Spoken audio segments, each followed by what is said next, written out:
Ano nung ginagawa natin dito? Han, nagsinungaling ako sa'yo nung sinabi ko hindi ko alam kung nasaan yung kuya ko. Ngayon, ipapakilala na kita sa kanya. Shaira, Kuya Eric! kamusta?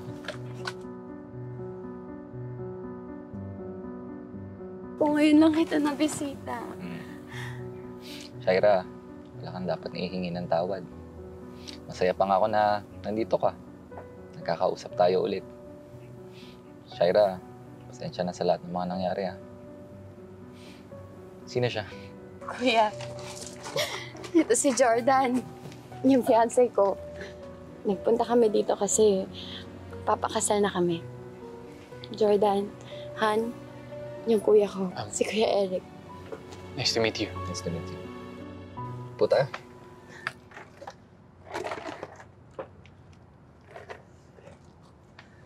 Alam mo, napakaswerte mo. Kasi yung kapatid ko yung mapapangasawa mo. Yung batang yan, napakasipag, tsaka napakabait. Alam mo, kung tutuusin sa amin dalawa, ako yung panganay. Pero siya pa yung mas responsable. Teenager pa lang yan si Shaira nung naiiwan ko siya. Nalulung ako sa droga at nakapatay. Kaya, yun. Imbis na matutukan ko siya, mabantayan, naiwan ko pa.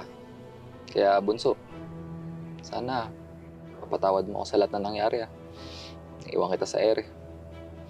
Imbis na maging mabuting kuya ko sa'yo, inuna ko pa yung mga bisyo-bisyo na yan. Kuya, kalimutan mo na yon. Ang importante, okay na tayo ngayon.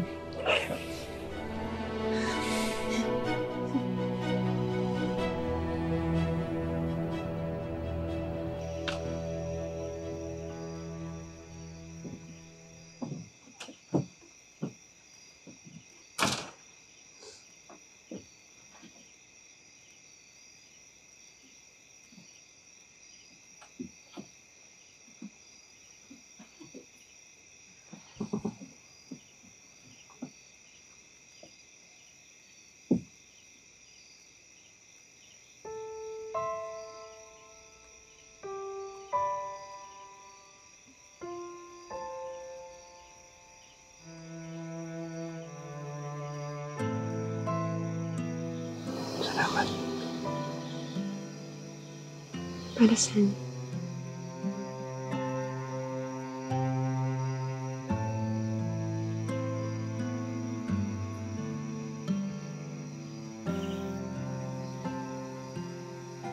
Salamat dahil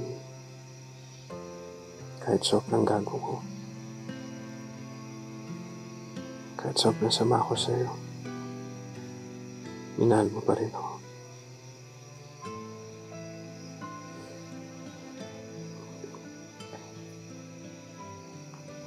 Pero huwag kang mag-alala.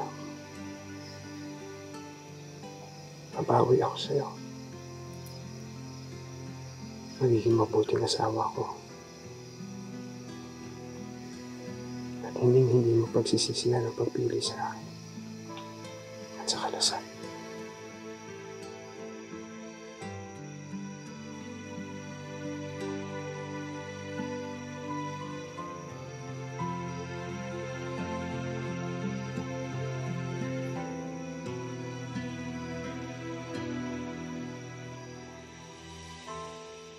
Ano yun?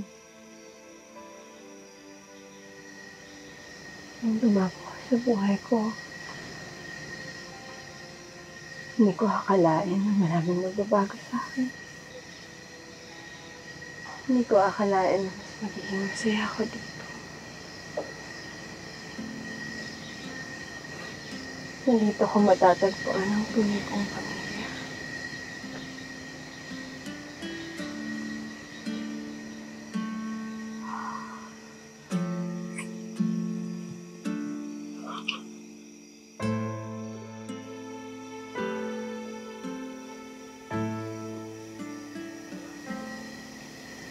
Ngayon mo sa amin na tayo.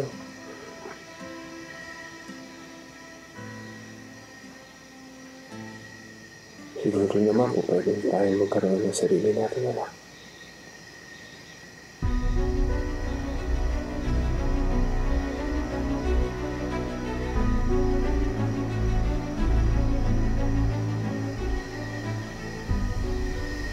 Kahit naman magkaroon ng pamilya sa akin.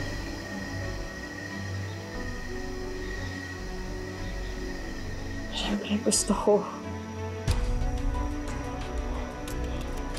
Gusto ko lang.